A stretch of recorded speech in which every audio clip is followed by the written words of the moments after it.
Can I just share maybe some of my thoughts as regarding my own personal testimony of the gospel?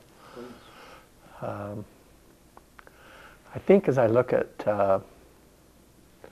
one of the great challenges we've had in this stake, because it seems to ebb and flow depending on the effort we make, is home teaching in the stake. And so that's on my mind a lot when it's not doing very well. And I'm so proud of the members when they do such a great job. But one of the experiences I had involved Brother and Sister Malm of the Springview Ward. Sister Malm's always been such a faithful sister. Her husband was not active in the church, and they're in their older years. Brother Malm had a word of wisdom problem, both drinking and smoking, and but he was always kind enough to allow his home teacher, Brother Bond, to come into their home and teach them. So he had a good friendship. Brother Bond was a member of the stake presidency years ago with President Mazer.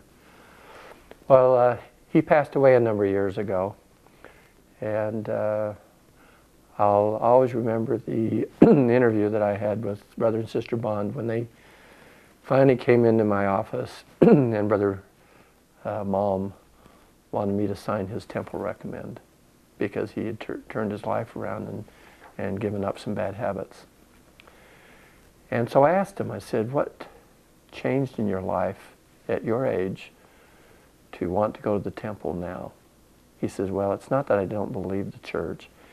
He said, I've tried to give up smoking, I've tried to give up drinking, but I've never been able to.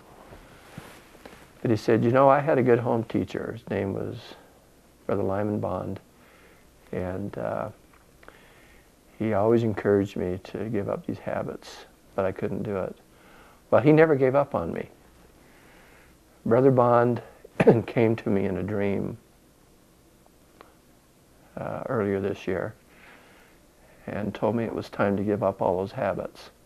He appeared to me, he could see me like I see you right now, and told me to give up those habits. And he said it was so real, I got out of bed and told my wife about it. And he said, I will never smoke or drink again. And he hasn't. And that's how powerful the efforts of a home teacher could be. And so Brother Malm and his wife have been active ever since. They've been to the temple. And I've asked them to share this testimony with members of the stake at stake conference, but they're quite shy about sharing things like this. So I called them last night and asked them if it would be all right if I shared this special personal experience to members of the Grant stake. And he was very gracious and said he'd be honored if I'd do that.